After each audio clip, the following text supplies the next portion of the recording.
Assalamualaikum warahmatullahi wabarakatuh.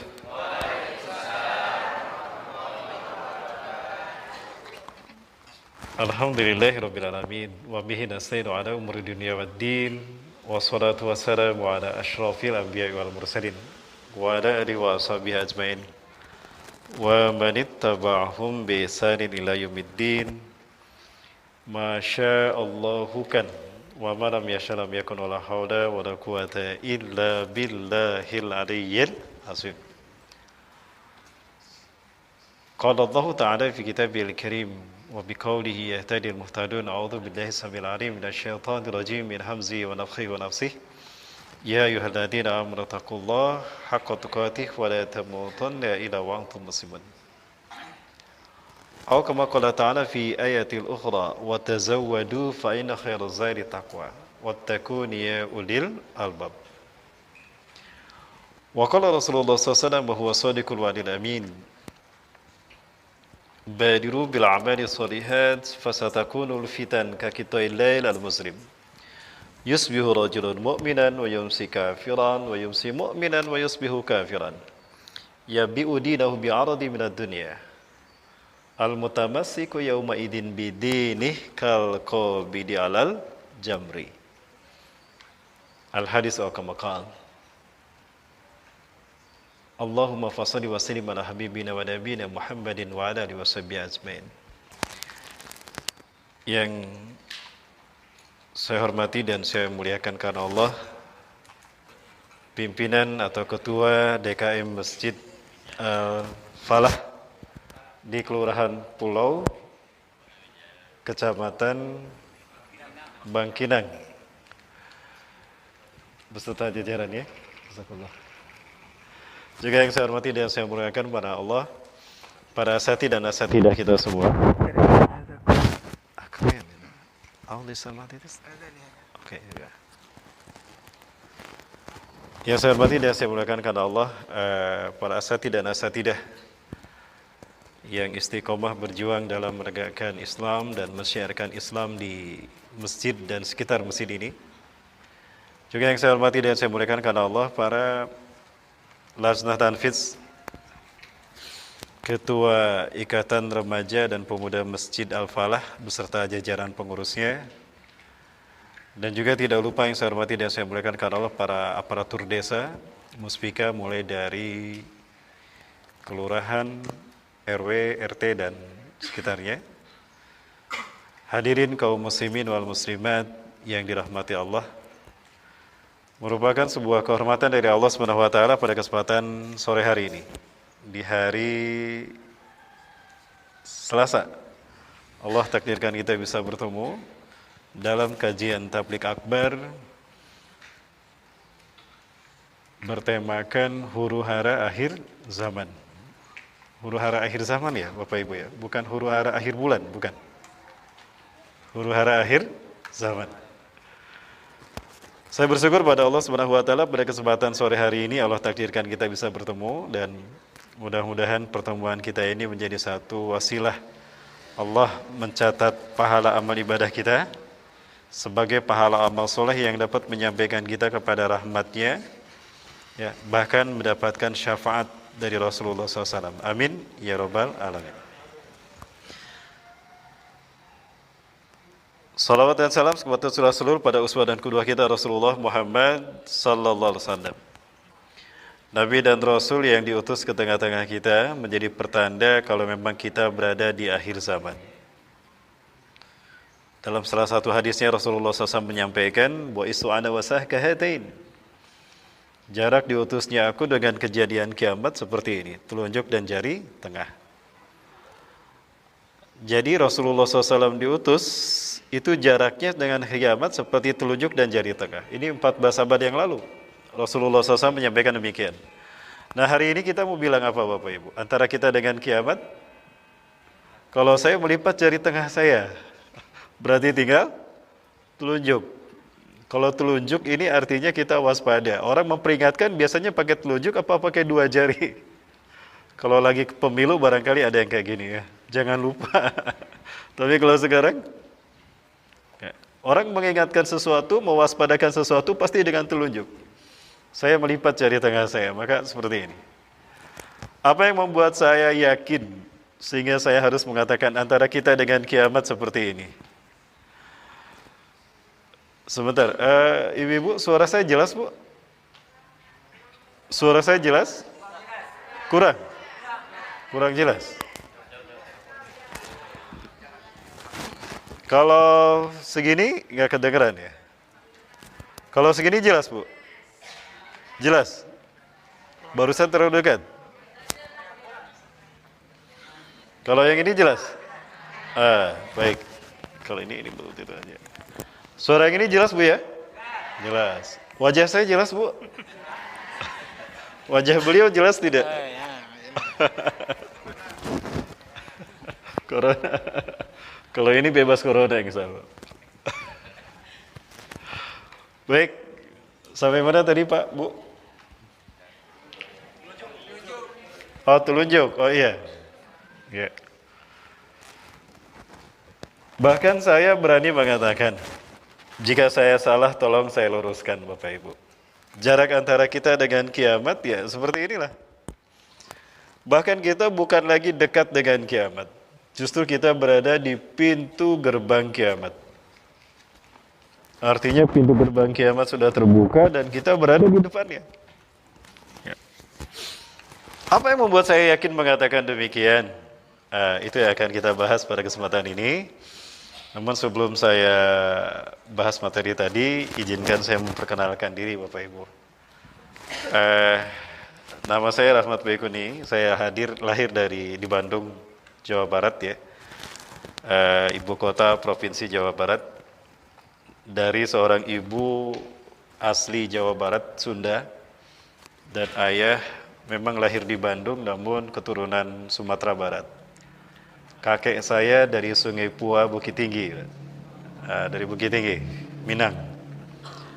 Namun saya bersedih ketika saya ke Minang, karena saya lahir di Bandung, betapapun ada darah Minang. Ya, ketika saya ke Minang, katanya di Minang garis keturunan diambil dari jalur ibu, betul ya? Ibu saya orang Sunda. Giliran saya ke Sunda, ke Jawa Barat, di Jawa Barat garis keturunan dari ayah saya turunan Minang. Jadi gimana Bapak Ibu? Jadi saya tidak diakui sama Minang, diakui sama Sunda tidak diakui. Ya, barangkali Bang Kinang mau mengakui saya. Boleh Bu, Ibu punya putrinya Bu, biar saya jadi orang Bang Kinang. Saya bersedia bisa Allah. Ada yang ketawa namanya panitia. Baik. Ya, saya sudah menikah dengan satu istri. Istri Bu ya. Ada yang bilang kalau baru satu bukan istri namanya, tapi iswan. Iswan. Kalau punya dua, istu. Kalau punya tiga, baru istri. Betul Bu? Oke, yang bilang ini yang sana. Gimana Pak? Betul Pak? Tuh, betul juga. Yang bilang betul bersemangat untuk punya tiga. Ya ibu-ibu, bahasa Inggrisnya satu itu kan one ya. Jadi kalau baru punya satu pendamping is one. Dua pendamping is two. Tiga pendamping istri. Nah, jadi disebut istri kalau sudah punya tiga. Betul Pak? Bu ya. Kalau baru punya satu ya iswan namanya ya. Mohon maaf Bu. Nah, ibu-ibu kayaknya marah ini. Nggak ada yang bersuara. Baik.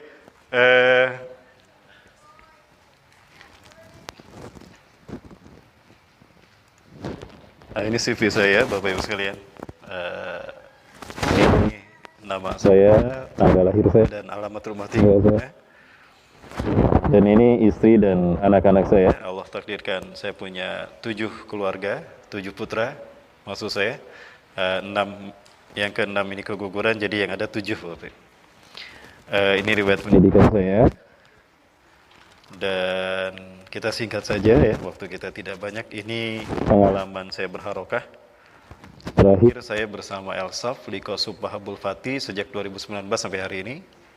Dan ini info di sosial media terkait dengan ceramah saya. Bapak Ibu yang ingin memfollow up atau mengaktifasi tanggapan segala macam dari ceramah-ceramah saya, silakan diikuti, di follow info sosial media ini. Ya, dan juga saya aktif bersama Jawar Entertainment dalam rangka membangun muamalah Islam. Ya, dimulai dari memproduksi minyak wangi Jawara Kasturi dalam rangka membudayakan sunnah menggunakan wewangian ketika beribadah di masjid, ya, ataupun di keluarga ataupun acara yang lain. Dan saya ini kali ini datang bersama sahabat Tatahzan Peduli, satu NGO, satu yayasan yang bergerak dalam bidang sosial, dan saat ini pilot project-nya, proyek utamanya adalah sedang mengumpulkan donasi bantuan untuk Palestina. Kenapa harus Palestina? Nanti kita bahas di akhir kajian kita. Nah, kita baru mulai Bapak Ibu. Betul, kajian kita sampai jam berapa ini? Sudah mulai jam 5 ini. Sampai maghrib ya. Maghrib jam 6 lebih ya. Jam 6 lebih 6.26 ya, berarti jam 6 kita berakhir. Baik, Bapak Ibu dirahmati Allah Subhanahu wa taala, kita mulai pada kajian kita. Tadi sampai mana pembahasan tadi? Benarkah kita berada di akhir zaman? Saya jawab iya. Kita bukan lagi di akhir zaman, ya. Tetapi kita berada di depan pintu gerbang kejadian hari kiamat. Apa yang membuat saya yakin kalau kita berada di pintu gerbang kiamat? Rasulullah SAW menyebutkan begini dalam beberapa hadisnya. Pertama, kita bisa temukan hadis ini di dalam kitab An-Nihayah fil Fitan wal Malahim, karya Al-Hafiz Imam Ibnu Katsir rahimahullah. Atau juga di dalam kitab Al-Mawsu'ah fil Fitan wal Malahim wa Ashratus Sa'ah, karya Dr. Muhammad bin Ahmad Al-Mubayyad, seorang syekh dari Syam. Atau di dalam kitab Nihayatul Alam, karya Dr. Muhammad bin Abdurrahman Al-Arifi, hafizahullah, dari Saudi Arabia. Rasulullah SAW bersabda begini, Sa'ah, di pintu gerbang kiamat, sinina khawadi'atan, akan muncul tahun-tahun penuh dengan tipu daya dan tipu muslihat. Sekali lagi Bapak Ibu, Rasulullah SAW menyampaikan, bayna yadai sa'ah, di pintu gerbang kiamat, sinina khawadi'atan, akan muncul tahun-tahun penuh dengan tipu daya dan tipu muslihat. Jadi kalau kita merasakan tahun-tahun kita penuh dengan tipu daya dan tipu muslihat, jangan-jangan kita sudah berada di depan pintu gerbang kiamat. Sudah terasa belum Bapak Ibu? Halo? Bapak Ibu masih ada? Sudah terasa belum tahun-tahun kita penuh tipu daya dan tipu muslihat? Sudah. Ada 3 hal yang menjadi indikatornya, ciri kalau kita berada di pintu gerbang kiamat dan tahun-tahun kita penuh dengan tipu daya. 3 cirinya kata Rasulullah. Yang pertama, yukadzabu fiha shadiq, orang-orang yang berkata jujur didustakan, orang-orang yang berkata benar dibohongi. Sudah terjadi belum? Di mana?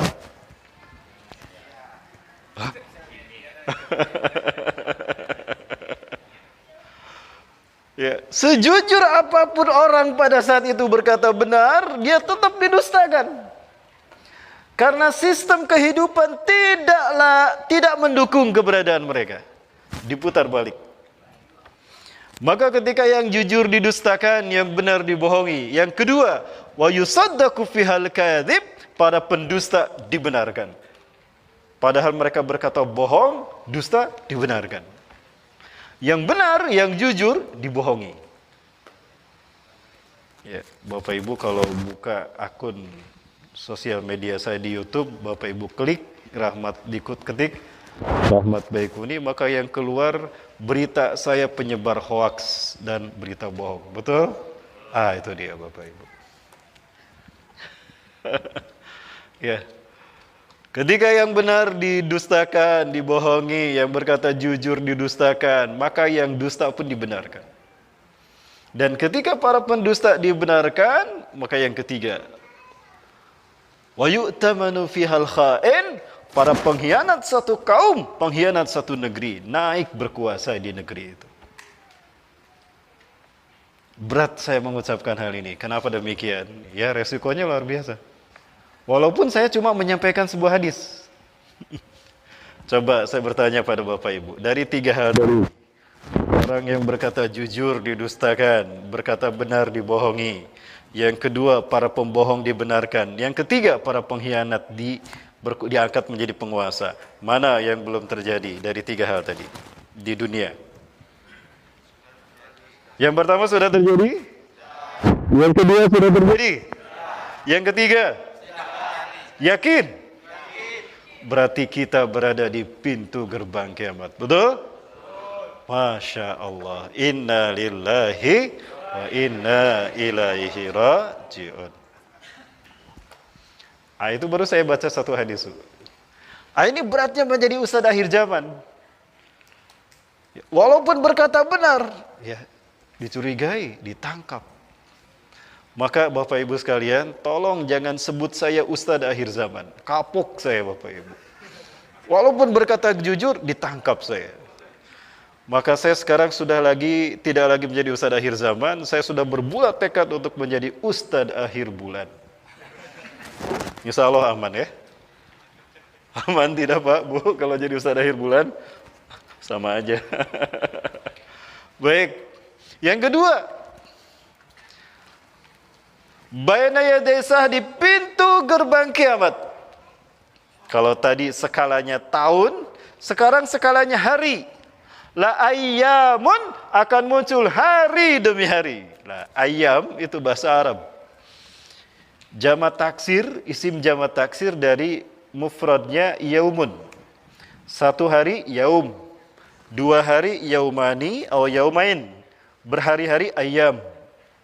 Jadi ayyam itu artinya berhari-hari. Berarti bubur ayam, bubur yang sudah berhari-hari. Betul? Kenapa dibeli? Kan buburnya sudah berhari-hari. Bubur ayam. Halo Bapak Ibu, nyambung tidak? Nyambung. Ya. Yang kedua kata Rasulullah, di pintu gerbang kiamat la ayyamun, akan muncul hari demi hari. Di mana hari-harinya juga terjadi 3 hal. Yang pertama, yurfa'u fiha al-ilmu, ilmu diangkat dari muka bumi. Bagaimana cara Allah mengangkat ilmu dari muka bumi? Apakah mendadak orang tidak bisa matematika? Ada, memang terjadi. Pernah terjadi di negeri ini kan? 1 ditambah 1, 11, bukan 2. Padahal versi sekolah 1 ditambah 1, 2. Ada 1 ditambah 1, 11. Versi KP, ya itu Pak. Bagaimana Allah mencabut ilmu dari muka bumi? Bukan manusia tidak tahu tentang ilmu. Tahu, tapi ilmu kehilangan fungsinya. Setahu saya yang bodoh ini, ilmu berfungsi membuat orang dari tidak tahu menjadi tahu. Betul? Ilmu berfungsi membuat orang dari tidak faham menjadi faham. Ilmu berfungsi membuat orang dari tidak bisa, menjadi mampu. Ilmu berfungsi membuat orang dari sengsara menjadi bahagia, dari susah menjadi bahagia, menjadi senang. Itu fungsi ilmu. Nah, suaranya berubah ini. Ini ke dalam ya? Ke dalam. Baik. Bu, suara saya jelas, Bu? Ya, kalau wajah saya juga jelas kan? Baik. Itu yang pertama. Bahkan Rasulullah SAW juga menjelaskan, Inna Allah yarfa'ul ilma dunya la yarfa'u intiza'an mubasyaratan. Allah tidak mencabut ilmu dari dunia begitu saja dengan cara demikian, tidak. Lakinna Allah yarfa'ul ilma minad dunya biqabdil ulama, tetapi Allah mencabut ilmu dari muka bumi ini dengan diwafatkannya para ulama. Sepanjang 2020 saja kita bisa menghitung berapa banyak ulama-ulama kita yang meninggal dunia. Maka ketika ulama-ulama yang kita cintai, yang berjuang di jalan Allah ini wafat, maka ilmu mereka pun pergi. Betul? Ilmu mereka pun pergi mengikuti mereka. Ya. Betapapun mereka tidak meninggal dunia, tapi karakter mereka dibunuh, karakter mereka dihancurkan, diruksak dengan fitnah yang sangat keji. Padahal yang mereka lakukan kebaikan, yang mereka lakukan kemaslahan umat, tetap di mata mereka para penguasa adalah orang-orang yang buruk karena zaman dibalik. Ya. Maka dibunuh karakternya, disebut teroris lah, radikal, anti NKRI dan tidak Pancasilais, padahal mereka lah yang memperjuangkan Pancasila. Sudah terjadi belum? Sudah. Subhanallah. Yang kedua, ketika ilmu diangkat dari muka bumi, maka manusia kehilangan pegangan hidup. Fayaksuru fiha al-jahlu, maka kejahilian turun di mana-mana.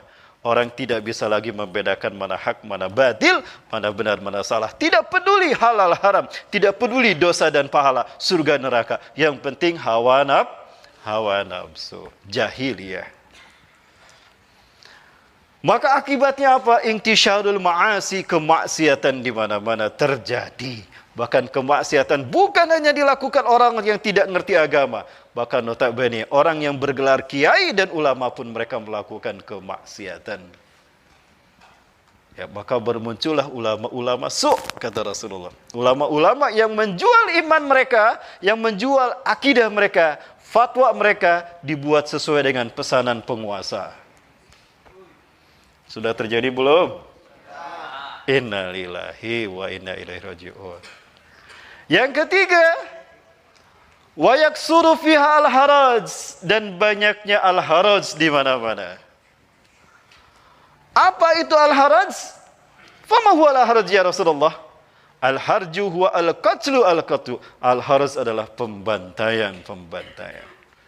Orang dibantai di mana-mana. Ternyata selama ini kita tahu orang dibantai di Palestina, di Suriah, di Afghanistan, di Irak, di Rohingya, di Uighur. Ternyata ada juga pembantaian terjadi di kilometer.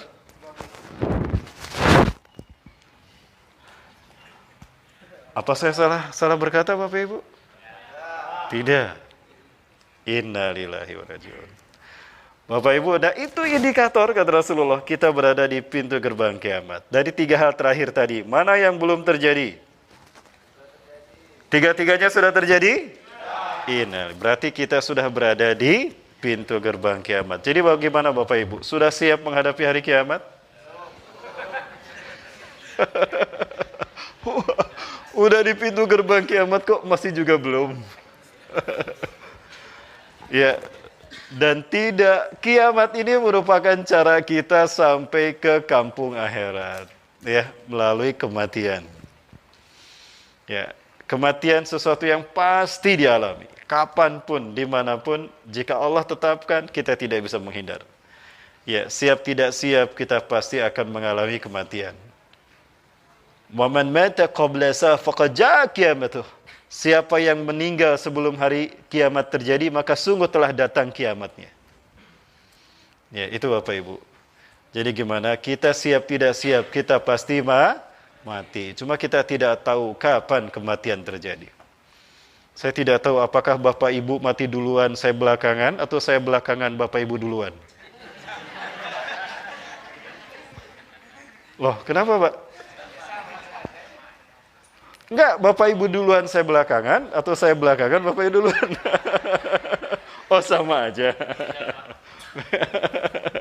Baik. Itu yang pertama tentang betulkah kita berada di akhir zaman. Jawabannya, betul. Dan pemahaman yang sederhana, betulkah kita berada di akhir zaman? Rasulullah adalah Nabi dan Rasul yang terakhir. Setelah beliau tidak lagi Nabi dan Rasul, berarti umat beliau adalah umat yang terakhir. Nah, kita ini. Banyak arti dari kata fitnah. Ada bisa berarti menuduh tanpa bukti, bisa berarti dosa, bisa berarti musibah, dan bisa berarti ujian keimanan. Kalimat fitnah yang banyak digunakan di dalam Al-Quran dan hadis adalah kalimat fitnah yang mengandung arti imtihanul iman, ujian keimanan. Karena siapapun yang mengatakan aku beriman kepada Allah, aku beriman pada Rasulullah, aku beriman pada hari akhir, pasti dia akan diuji, tidak akan dibiarkan oleh Allah. Ujian ini Allah berikan kepada kita untuk mengetahui, satu, kesungguhan iman kita, kedua, kesungguhan kita dalam memperjuangkan iman kita, dan ketiga, untuk menempatkan di mana makom kita nanti di sisi Allah, di surgakah atau di neraka. Nah, itu fungsi fitnah, imtihanul iman. Sebagaimana Allah tegaskan hal ini dalam Quran surat Al-Ankabut kalau tidak salah, ayat kedua. A'udzubillahi minasyaitonirrajim. Ahsiban nasu ayyutsraku ayyakulu amanna wa hum la yuftanun. Apakah manusia mengira mereka akan dibiarkan begitu saja? Aku beriman pada Allah, aku beriman pada hari akhir, tanpa diuji. Pasti diuji. Nah, ujian inilah yang disebut dengan fitnah. Dan Allah berikan fitnah kepada kita, ini merupakan cara Allah menyegerakan siksaan kepada umat akhir zaman ini di dunia, sehingga umat Rasulullah tidak disiksa di akhirat. Senang tidak Bapak Ibu kalau di akhirat kita tidak disiksa? Senang ya? Dan itulah keutamaan kita umat akhir zaman. Ummati hadhi ummatan marhumatun, kata Rasulullah. Umatku ini adalah umat yang Allah rahmati. Laisa laha iqabun fil akhirah. Umatku tidak akan disiksa di akhirat. Alhamdulillah. Jamaah. Alhamdulillah. Iya, masih ingat ya? Alhamdulillah kita, kata Rasulullah, tidak disiksa di akhirat. Lalu apakah kita tidak akan ada siksaan? Ada. Lakinna iqabuha ujilat fid dunya. Tapi Allah segerakan siksaan itu di dunia. Nah, ini mulianya umat akhir zaman, di akhirat tidak disiksa, tapi siksaannya Allah segerakan di dunia. Bagaimana cara Allah menyegerakan siksaan bagi kita di dunia? Wa kaifa yakunu dzalik ya Rasulullah? Kata para sahabat radhiyallahu anhum. Lalu bagaimana kami disegerakan siksaan bagi kami di dunia ini ya Rasulullah? Ada 3 cara. Yang pertama, bil fitani, dengan fitnah huru-hara seperti yang kita rasakan ini. Betapa panasnya situasi geopolitik hari ini, ya. Jika kita tetap kita menjaga iman Islam kita bergerak tetap berjuang di jalan Allah, insya Allah susahnya kita, menderitanya kita di saat memperjuangkan Islam, itu adalah siksaan yang kita rasakan. Di akhirat kita tidak akan disiksa. Nah, terkait yang pertama ini, memang kita saat ini berada di zaman yang terburuk. Dan gambaran buruknya zaman ini banyak dijelaskan Rasulullah Sallallahu Alaihi Wasallam. Mengutip apa yang disampaikan oleh Kiai Kondang sejuta umat. Kalau dikatakan Kiai Kondang sejuta umat, bayangan kita siapa? Kiai Jainuddin Amjad. Beliau menukilkan sebuah hadis, di mana hadis ini diriwayatkan oleh Syekh Al-Zahabi, ditakhrij oleh salah satunya oleh Ibnu Hajar Al-Asqalani di dalam kitabnya Nasoihul Ibad, dari sahabat Anas bin Malik radhiyallahu an. Rasulullah bersabda, sayati ala ummati zamanun, akan datang kepada umatku satu zaman. Ya, sekali lagi Rasulullah SAW menyampaikan, sayati ala ummati zamanun, akan datang pada umatku satu zaman. Umara'uhum kal usudi, pemimpin mereka, ya, umara'uhum, pemimpin-pemimpin mereka bagaikan singa. Ketika pemimpinnya singa, wa wuzara'uhum kal ziab, para menterinya bagaikan serigala. Wa qudatuhum, dan para hakim mereka, para penegak hukum mereka bagaikan anjing, kal kilab. Wasairun nasi kal agnam, dan kebanyakan manusia, rakyatnya pada saat itu bagaikan domba.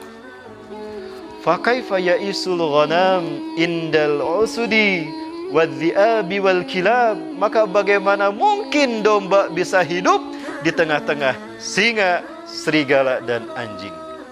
Bisa hidup tidak domba di tengah-tengah singa, serigala, anjing? Tidak. Kita bahas satu-satu. Nah, ini bukti nubuah beliau. Kenapa disebut nabi? Karena nabi pembawa berita. Berita tentang apa yang akan terjadi di masa yang akan datang, nubuah. Salah satu pemberitaan beliau adalah tadi yang hadis kita baca. Jadi Rasulullah SAW menyebutkan di umatku, kata Rasulullah, umat Islam ini akan mengalami satu zaman di mana satu pemimpin mereka bagaikan singa. Apa yang kita tahu dari singa? Apa? Ganas. Apalagi, Pak? Yang kita tahu singa ini mendapatkan julukan raja hutan. Betul? Ada tidaknya pemilu di hutan, singa tetap rajanya, raja hutan. Betul? Pernah ada pemilu di hutan? Tidak, tapi tetap rajanya singa. Dan ketika singa jadi raja, apakah karena keadilannya? Apakah karena kebenarannya? Bukan. Singa jadi raja bukan karena keadilannya, bukan karena kebijaksanaannya, bukan karena kebenarannya. Tetapi singa menjadi raja karena kekuatan. Karena dia paling kuat, maka singa menjadi raja. Betul? Maka apa jadinya ketika singa menjadi raja hutan? Habis rakyatnya dimakanin sama singa. Betul? Betul tidak? Kerbau rakyat hutan bukan? Rakyat hutan. Kalau ketemu singa, kerbau dimakan tidak? Dimakan. Rusa rakyat singa, ketemu singa, dimakan tuh rusa. Nah, ini celakanya ketika singa menjadi raja. Habis rakyat hutan dimakanin sama singa. Nah, ketika pemimpinnya bagaikan singa, kata Rasulullah, maka para menterinya bagaikan serigala. Yang namanya serigala itu licik. Dia nggak mau diam aja. Dia pun sama pengen dapat daging kayak singa, betul? Maka dia jilat singa itu, menjilat ke atas. Biar dapat daging. Ke bawah pun sama. Dia pintar menipu orang yang di bawahnya supaya dapat daging. Ketika serigala berjalan, di depan ada gerombolan domba. Ini domba, dagingnya empuk-empuk, enak-enak. Wah, maka nyamar tuh serigala menjadi domba. Sehingga ada istilah serigala berbulu domba. Masuk dia ke tengah-tengah domba, dimakanin satu-satu. Ada kawanan ayam, ada ayam di depan ini, dagingnya empuk-empuk, enak-enak, pasti mantap, bikin kenyang perut. Maka dia nyamar jadi ayam. Itulah serigala.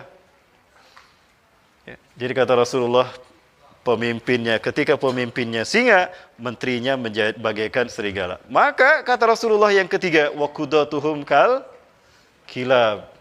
Dan para hakim-hakim mereka, penegak hukum mereka, bagaikan anjing. Ya. Anjing umumnya suka daging tidak? Suka daging. Dan anjing biasanya dipakai sebagai penjaga rumah. Betul, Pak? Anjing itu suka menjadi penjaga rumah. Celaka anjing ketika jadi penjaga rumah. Kenapa? Karena anjing nggak bisa membedakan mana maling, mana tamu. Betul? Anjing itu nggak bisa membedakan mana tamu, mana maling. Walaupun yang datang tamu, tapi jika tamunya ini tidak bawa daging, ya digonggong sama anjing. Betul?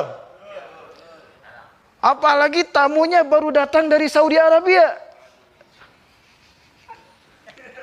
Tidak bawa daging, digonggong tuh tamu. Betul? Terjadi tidak? Terjadi. Ya, walaupun orang terhormat, mulia dia, keturunan orang mulia, tapi karena tamu ini tidak bawa daging, digonggong tuh sama anjing. Sebaliknya, walaupun yang datang maling, tapi karena bawa daging, adem tuh anjing. Weh, aman, silakan masuk.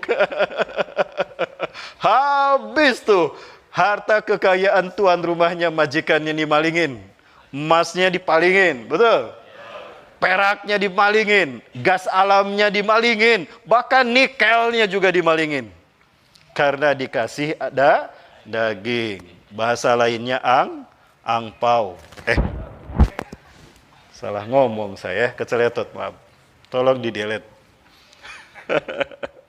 Nah itu celakanya anjing. Nah Rasulullah mengibaratkan akan datang pada satu zaman pada umatku, penegak hukum mereka bagaikan anjing. Sehingga hukum mereka tetapkan berdasarkan daging yang mereka dapatkan. Betul. Allahu Akbar. Maka apa jadinya? Penjara penuh dengan orang baik, penjara penuh dengan orang mulia. Sebaliknya, di luar penjara banyak penipu dan para penjahat. Sudah terjadi belum? Sudah. Allahu Akbar. Berarti ini bukti kebenaran Rasulullah SAW sebagai Nabi dan Rasul Allah. Maka apa jadinya rakyat pada saat itu? Ketika pemimpinnya bagaikan singa, ketika menterinya bagaikan serigala, dan ketika penegak hukum hakim-hakim mereka bagaikan anjing, wasairun nasi kal agnam. Maka rakyat pada saat itu bagaikan domba. Apa yang dikatakan domba ketika berada di dalam kandang? Betul. Ketika dibawa ke padang rumput, apa yang dikatakan domba? Ketika dibawa ke pasar, apa yang dibilang domba? Ketika dibawa ke rumah potong, akan dipotong, itu golok sudah di leher. Apa yang dikatakan domba? Artinya apa? Rakyat pasrah pada saat itu. Sudah terjadi belum? Nah, ini goloknya udah datang nih dari sana. Datang tuh golok yang terbaik. Ya, dan golok ini datang pakai pesawat. Gimana Pak, Bu? Itu golok mau diterima enggak? Nah itulah jadinya. Umatnya pasrah pada keadaan. Maka habislah itu di bangsa. Maka Rasulullah bertanya, "Fa kaifa ya'isul ghanam indal asadi wa dhi'abi wal kilab?" Maka bagaimana bisa domba hidup di tengah-tengah singa, serigala dan anjing? Itulah nasib umat di akhir zaman. Sudah terjadi belum? Masya Allah. Maka tugas kita tidak boleh diam. Karena diamnya kita berarti kita mati konyol. Mati konyol, tidak ada tempat bagi mereka di surga. Nauzubillah. Para sahabat dulu ketika Rasulullah diutus Allah ke tengah-tengah mereka jahiliyah. Para sahabat itu jahiliyah ketika Rasulullah diutus ke tengah-tengah bangsa Arab. Mereka disebut jahiliyah persis seperti apa yang kita alami hari ini. Yang pertama, inhirafuhum anit tauhid. Mereka menyimpang dari tauhid, mereka menyimpang dari Islam, mereka menyimpang dari akidah mereka. Sekarang pun umat Islam banyak yang mengalami itu. Yang kedua, ad-dunya ibtighahum. Pada saat Rasulullah diutus ke tengah-tengah bangsa Arab, dunia yang ada dalam budaya hidup orang Arab pada saat itu. Akibatnya apa? Intisyarul ma'asi, maksiat tersebar di mana-mana, dan juga mereka berpecah belah, al-ikhtilaf wal iftiraq bainahum. Maka mudah mereka diadu domba dan dihabisi oleh musuh-musuh mereka. Nah, dalam kondisi itu Allah mengutus Rasulullah SAW ke tengah jazirah Arab. Nah, maka apa yang dilakukan Rasulullah SAW? Tidak diam diri. Rasulullah berpikir, mendekatkan diri kepada Allah, memikirkan satu cara untuk merubah bangsa Arab yang jahiliyah. Dan apa yang terjadi? Dalam tempo 23 tahun dengan manajemen wahyu, Rasulullah berhasil merubah bangsa Arab yang jahiliyah menjadi khairu ummah. Hanya dalam tempo 23 tahun, bangsa Arab berubah dari jahiliyah menjadi khairu ummah.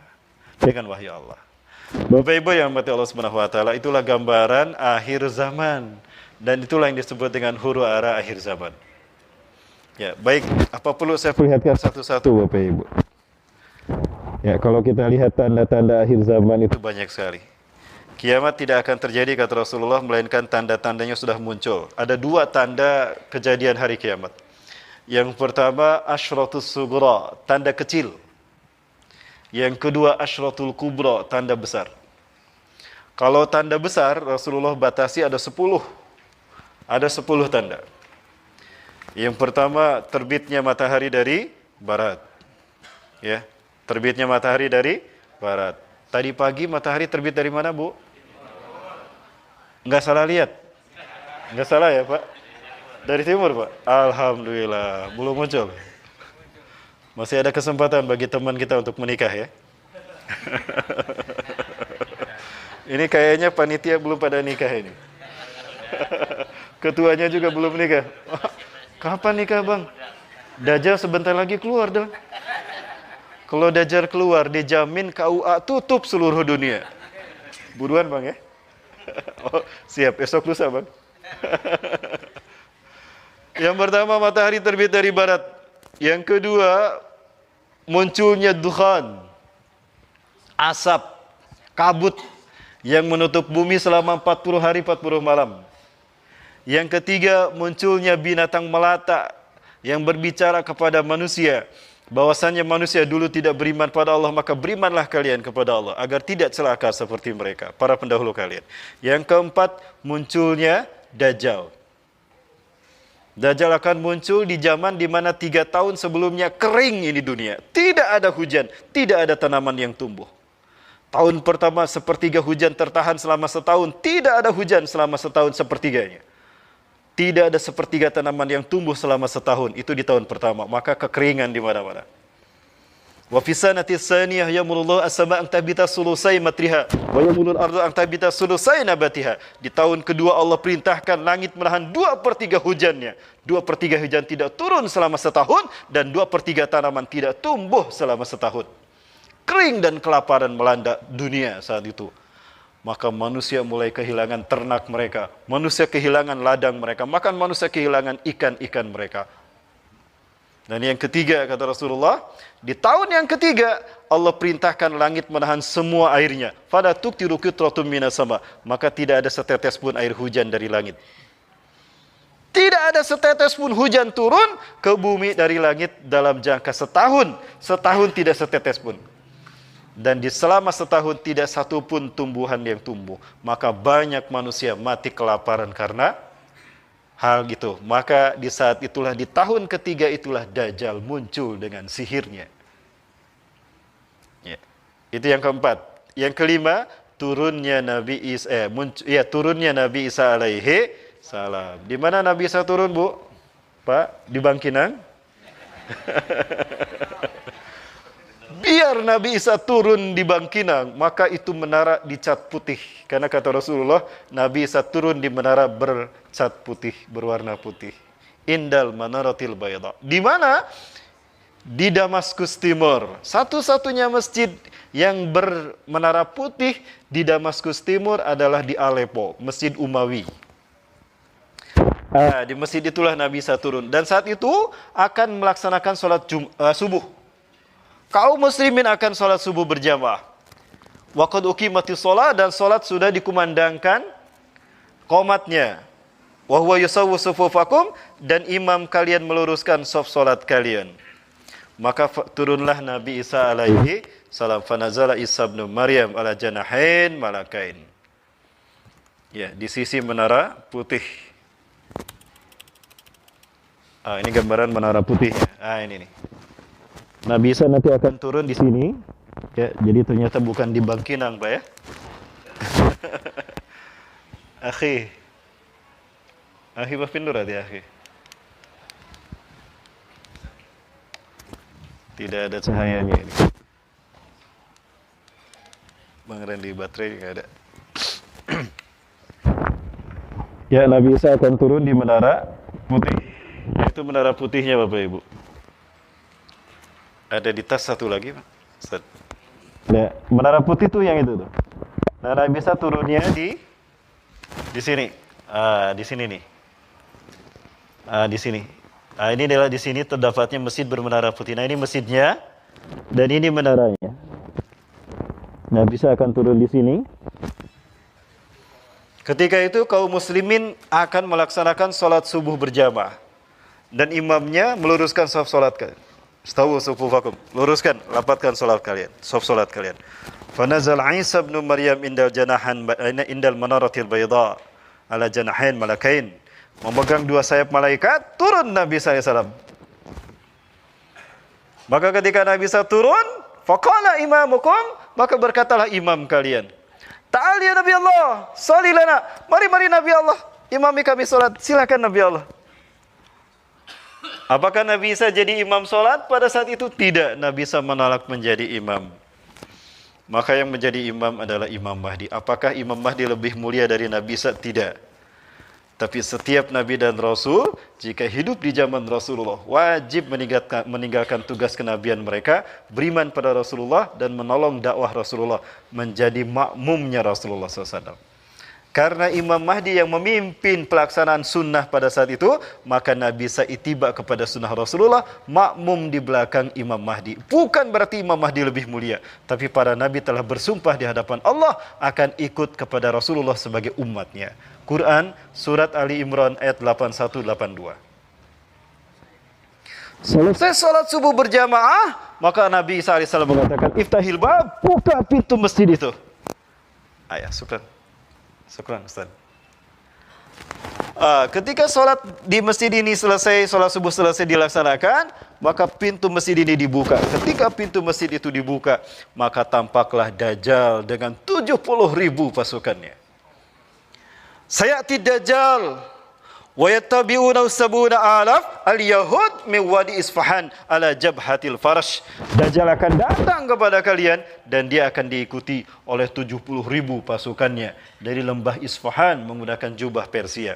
Berarti pengikut Dajjal saat itu dari Iran datangnya. Mereka adalah bangsa Yahudi Iran. Ya. Bapak Ibu, kemudian begitu melihat Nabi Isa, Dajjal berinding dan mencair keringatnya bagaikan garam yang mencair. Andaikan Nabi Isa cuma melototin aja Dajjal, mati tuh Dajjal.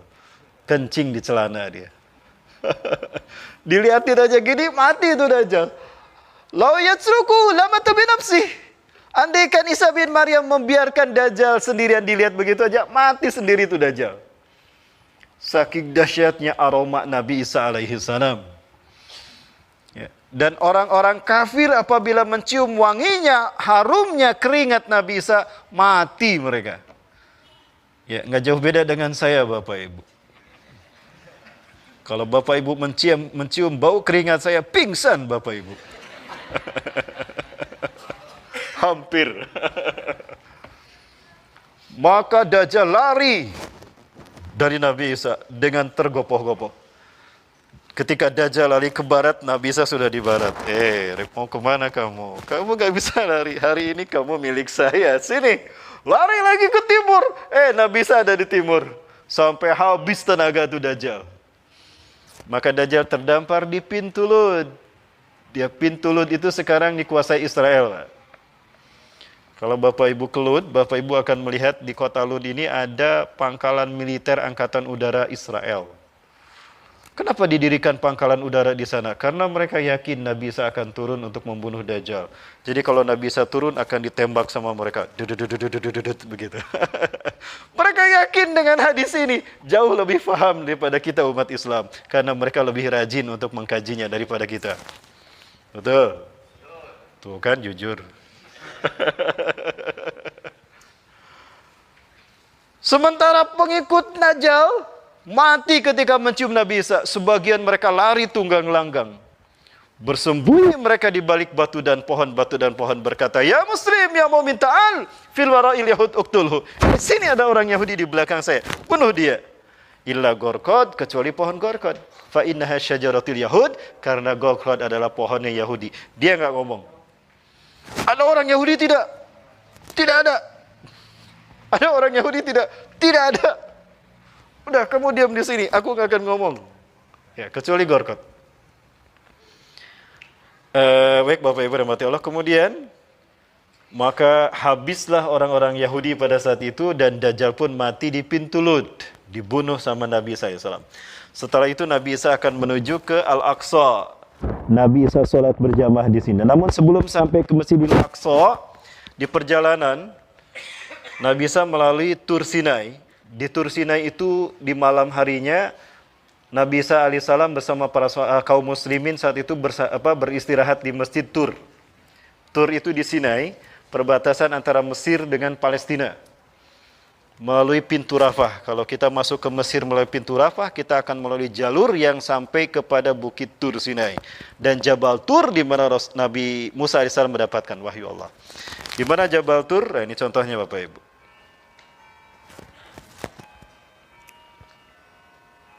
Di Tur Sinai, di Tur Sinai ini ada masjid besar. Nah, Allah lindungi mereka dengan datangnya malaikat-malaikat di bawah pimpinan malaikat Jibril. Pada malam itu turunlah Ya'juj dan Ma'juj. Tanda yang ketujuh, yang keenam. Tanda yang keenam ya. Turun Ya'juj Ma'juj. Dalam waktu yang sangat cepat dia mereka membantai semua manusia di muka bumi yang mereka temui. Maka yang tersisa adalah mereka yang tidak ditemui oleh Ya'juj Ma'juj. Selamat mereka. Maka kemudian Ya'juj Ma'juj berkata, semua penduduk bumi sudah kita habisi. Maka yang tersisa adalah mereka yang di langit. Dilemparkan itu tombak mereka ke langit. Maka tombak itu kembali dengan bercucuran darah, berlumuran darah. Maka kemudian Allah azab Ya'juj Ma'juj itu dengan turunnya hujan ulat. Ulat turun dari langit dalam jumlah besar, maka habislah Ya'juj Ma'juj dimakanin sama ulat. Ulat masuk ke punduk mereka, kata Rasulullah. Lalu masuk ke otak mereka, habis otak mereka dimakan. Mata mereka dimakan, jantung mereka dimakan, sehingga tinggal tulang belulang mereka. Maka subuh harinya, kaum muslimin di bawah pimpinan Nabi SAW keluar dan menyaksikan Ya'juj Ma'juj sudah mati, habis daging mereka dimakan ulat. Maka pada saat itu, la yuftanuna abadan, tidak ada lagi fitnah bagi umat Islam. Maka kemudian umat Islam saat itu kembali ke mana? Kembali ke Palestina. Nah, di Palestina inilah mereka menancapkan panji tauhid, ya, kalimat la ilaha illallah Muhammad Rasulullah yang berwarna hitam, bendera berwarna hitam. Maka ya, di sini Bapak Ibu lihat.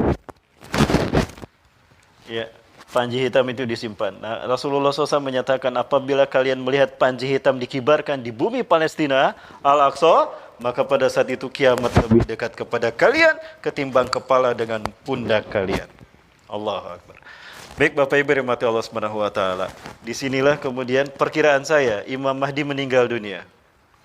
Lalu dimakamkan di sekitar Masjidil Aqsa sini, di sebelah sini nih Bapak Ibu sekalian ada kuburan kaum muslimin. Di sana ada dua kuburan para sahabat, Ubadah bin Samit dan Abu Darda. Itu dimakamkan di sini. Kemungkinan Imam Mahdi dimakamkan di sana. Kalau di sini kemungkinan tidak di sini, berarti di Syam, Palestina, di Suriah. Ya, di wilayah sini. Nah, baik, kemudian Nabi Isa melaksanakan ibadah haji dan umrah ke Baitullah. Setelah itu menikah dengan gadis Arab. Ya, saya menduga jangan-jangan menikah dengan gadis Bangkinang. Tapi ternyata tidak, Bu. Menikah dengan gadis Arab dan punya 3 anak laki-laki. Setelah 3 anak laki-laki lahir, maka Nabi Isa kemudian meninggal dunia. Di usia kepala 40 tahun. Lebih, ya. Nah, kemudian Nabi SAW dimakamkan di samping kuburan Umar bin Khattab. Sehingga berbaris, berjejer, kuburan Rasulullah SAW, kuburan Rasulullah, Abu Bakar, Umar, dan Nabi Isa alaihissalam. Sekarang kalau Bapak Ibu ke Madinah, lihat di samping kuburan Umar ada seng, ada penghalang. Nah, itu udah ada kuburannya. Itu untuk Nabi Isa alaihissalam. Berdasarkan hadis sahih. Ya, kemudian sebelum Nabi Isa meninggal dunia, Imam Mahdi wafat duluan, maka yang diangkat menjadi pemimpin umat Islam saat itu adalah Al-Qahtani, pemimpin terakhir sebelum hari kiamat. Nabi Isa meninggal, maka disolatkan oleh kaum muslimin, dipimpin oleh Al-Qahtani, lalu dimakamkan di samping itu. Maka tidak lama kemudian muncullah angin iliyin yang mencabut nyawa orang beriman semuanya. Angin yang sangat lembut sepoi-sepoi berhembus dari bumi Hijaz antara Mekah dan Madinah. Angin ini berhembus dalam waktu singkat, umat Islam dicabut nyawanya dalam waktu yang sangat cepat. Angin itu sangat lembut dan sepoi-sepoi. Jadi hati-hati Bapak Ibu. Kalau ada angin lembut sepoi-sepoi jangan senang. Enak sekali ini angin. Seger. Dia. Padahal angin iliin.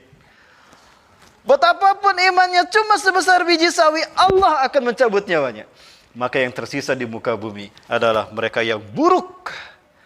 Ya, laisa lahum imanun walau bimiski darratin, mereka tidak punya iman walaupun sebesar biji sawi. Ilaihim tub'asu sa'ah, kepada mereka lah kiamat diutus. Jadi yang akan menyaksikan hancurnya alam semesta dengan hari kiamat adalah orang yang tidak punya iman walau sebesar biji sawi. Itulah makhluk yang terburuk. Inna syiraran nasi fil alam alladzina ja'athumus sa'atu baghtatan. Sesungguhnya seburuk-buruk manusia di muka bumi adalah mereka yang tidak punya iman walau sebesar biji sawi. La yajawizu imanuhum hanajirahum. Iman mereka tidak sampai ke hati. Ya.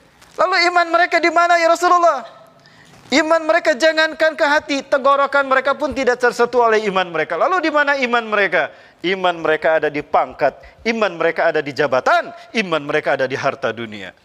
Itulah mereka yang akan menyaksikan hari kiamat. Nauzubillah summa nauzubillah. Sudah ada tidak orang-orang seperti itu?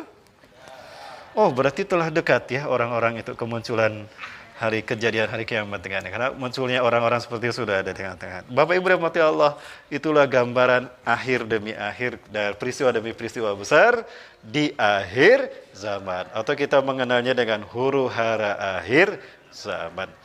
Bapak Ibu rahmati Allah, di antara huru-hara akhir zaman yang terbesar adalah pembantaian kepada umat Islam yang ada di Palestina. Palestina akan menjadi bumi hijrahnya umat manusia yang terbaik. Maka orang-orang kafir, orang-orang Yahudi, mereka tidak mau Palestina dimasuki oleh orang-orang terbaik. Maka dibantailah habis kaum muslimin Palestina di sana. Sebelum saya sampaikan kepada Ustadz Doni tentang Palestina, Bapak Ibu, ini saya sampaikan sedikit saja, sepotong tentang bagaimana gambaran penderitaan muslim Palestina sejak zaman dulu sampai hari ini, Bapak Ibu. Inilah nasib mereka, dibantai oleh musuh-musuh Allah. Allahu Akbar. Allahu Akbar. Assalamualaikum. Bukan hanya antara bangsa Palestina dan bangsa Arab saja, tapi permasalahan bersama umat Islam dimanapun mereka berada, di belahan bumi utara, timur, selatan, dan juga barat. Al-Quds adalah kiblat pertama umat Islam, tempat dilahirkannya nabi-nabi pilihan, kota ketiga yang diberkahi dan dimuliakan Allah Subhanahu wa Ta'ala, serta dijadikan area jihad fi sabilillah. Ini Al-Quds telah ditabrak oleh Zionis laknatullah alaih, telah diyahudikan terang-terangan, dibantai, diusir, disiksa, bahkan masjid suci Al-Aqsa akan mereka robohkan. Wahai umat Islam, bangkitlah kalian. Sungguh telah tiba saatnya untuk berjihad. Genggam perang telah berlalu. Al-Quds, Al-Aqsa, Palestina. Bapak Ibu, dibantainya kaum muslimin Palestina itu akan terjadi kata Rasulullah sampai nanti umat Islam memasukinya dengan aman. Sampai nanti Imam Mahdi membebaskan yang dari bangsa Zionis Yahudi. Sampai nanti bangsa Yahudi dihabiskan oleh kaum muslimin yang ada di sana. Bapak Ibu rahmati Allah Subhanahu wa taala, maka kabar gembira dari Rasulullah SAW bahwa nanti Masjidil Aqsa ini akan dibebaskan. Akan dibebaskan oleh 3 bangsa besar, di mana 3 bangsa besar ini tergolong kepada 3 kelompok yang disebutkan Rasulullah SAW. Yang pertama, Ahlu Syam, mereka yang akan datang dari bumi Syam. Syam ini Palestina dan Suriah, kemungkinan besar itu. Yang kedua, Ashabur Rayati Sud, para pembawa panji hitam dari bumi Khurasan. Dan yang ketiga adalah Taifah Mansurah. Siapakah Taifah Mansurah ini? Taifah Mansurah ini adalah mereka yang datang dari arah timur. Mereka tinggal di bumi yang Allah muliakan dengan kekayaan alamnya. Namun mereka dizolimi oleh penguasa-penguasa mereka. Mereka dizolimi oleh para penguasa mereka. Ya, maka mereka bangkit berjuang, namun jumlah mereka sedikit. Ya, tidak banyak dibandingkan dengan jumlah umat manusia di dunia. Maka apa kemudian kata Rasulullah SAW? Ya, mereka akan ditolong Allah dengan diberikannya kemenangan, ya, oleh Allah Subhanahu Wa Taala. Nah, pertanyaannya, siapakah Taifah Mansurah yang dimaksudkan Rasulullah SAW? Para ulama sepakat, di antara yang disebutkan itu adalah Nusantara. Dan Nusantara yang dimaksudkan itu akan dipimpin oleh negara yang berbenderakan merah putih. Rasulullah pernah menyebutkan merah putih dalam hadisnya. Memang bukannya menyebut Indonesia, tapi Rasulullah hanya menyebutkan merah putih. Namun orang-orang Palestina yakin, betapapun mereka dijajah hari ini, yang akan memerdekakan mereka suatu hari nanti adalah Muslim yang berbenderakan merah putih, dan itu Indonesia. Rasulullah hadir dalam mimpi 5 orang pemuda, ya, pemuda Muslim yang tinggal di Al-Quds, Yerusalem. Ketika kami berada di sana, terdengar berita ada mimpi ini. Di dalam mimpi itu 5 penghafal Quran mereka bermimpi yang sama. Rasulullah hadir dalam mimpi mereka dan Rasulullah bersabda, "Ya ahla Syam, ya ahlal Gaza, innal ladzina sayuharrirukum min zulmil yahud wa yu'aduna al-Quds ala rihabikum. Ikhwatukumul muslimun ala Indonesia." Wahai saudara-saudara, wahai penduduk Syam, wahai penduduk Gaza, wahai penduduk Palestina, sesungguhnya orang-orang yang akan memerdekakan kalian dari kezaliman Yahudi dan akan mengembalikan Al-Quds ke tangan kalian adalah saudara kalian Muslim Indonesia. Allahu Akbar. Bapak Ibu, jika kaum muslimin mereka Palestina, mereka berani berkorban nyawa menunggu janji kemenangan dan datangnya kita, maka apa yang akan kita korbankan? Ya, berikan yang terbaik, karena sebaik-baik manusia di akhir zaman imannya, makomnya nanti di sisi Allah, mereka yang berjuang untuk tegaknya kalimat Allah di bumi Palestina. Allahu Akbar.